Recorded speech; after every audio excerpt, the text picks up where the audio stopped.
یه جوان تهرونی به من میگفت دیوونه شده بود، دیوونه شده بود، خدا شاهده، مثل تخمه رو ماهی تابه که برشتش اینجوری بود میلرزید. من دستشو گرفته بودم، گریه میکرد، میخواست بمیره. چته؟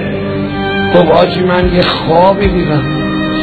گفت چند شب پیش خواب دیدم صدا آیفون خونمون بلند شد، گوشی رو برداشتم، رو صفحه آیفون منزلمون یه سید روحانی جوانی دیدم، خیلی خوشگل بود، نورانی بود. گفتم بفرمایید. گفت منزل فلانی، اسم ما رو برد. گفتم بله شما؟ گفت من سید مهدی ام، اجازه میدی بیام تو؟ در باز میکنی بیام تو؟ میگه یه وقت تو عالم رویا دیدم ماهواره است، آسوره، چیزای دیگه است. گفتم وای با این بحث امام زمان.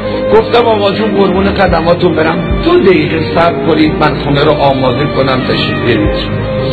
گوشی رو گذاشتم و خونه رو هرچی دستم بود که میدونستم مهدی پسند نیست، همه رو جمع کردم ریختم توی انباری تو زیر زمین جایی، دویدم دم در خونه، دیدم آقا نیست، از کوچه ما داره میره بیرون، آماده باشید.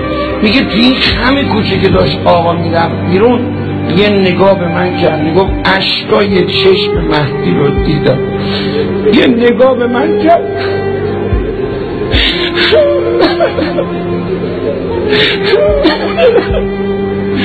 گفت خدایا در خونه تک تکشون زدم، یه نفر منو رام نداد.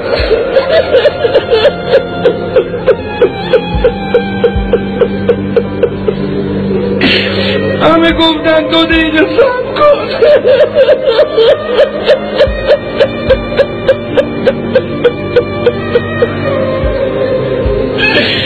کسی منو رام نداد.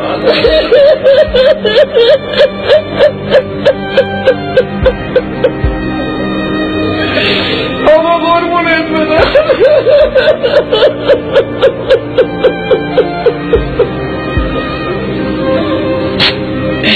ای آقای بیکس، ای آقای تنها، رو کدومای ما میتونه؟ بسم الله الرحمن الرحیم. اللهم صل على محمد و آل محمد. اللهم كن لوليك حجة ابن الحسن صلواتك عليه وعلى آبائه في هذه الساعة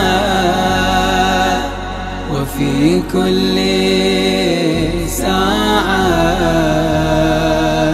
وليا وحافظا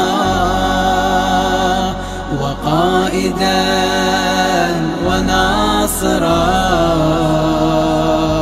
ودليلا وعينا، حتى تسكنه أرضك طوعا وتمتعه فيها طويلا.